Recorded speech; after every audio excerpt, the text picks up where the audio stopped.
তোমালোকে বাটটো আগুচি আছা যে যাবলৈ দিয়া মাজেদি যাবলৈ ভয় লাগিছে মোৰ খেদিয়াই বুলি যোৱা যোৱা যোৱা যোৱা মোক যাবলৈ দিয়া বাটটো এৰি দিয়া বাপৰে বাপ কথাই নুশুনে মই কেনেকৈ যাম বাৰু এতিয়া মাজেদি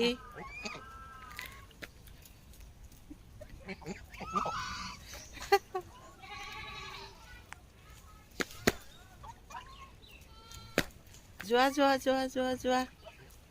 বাটটো এৰি দিয়া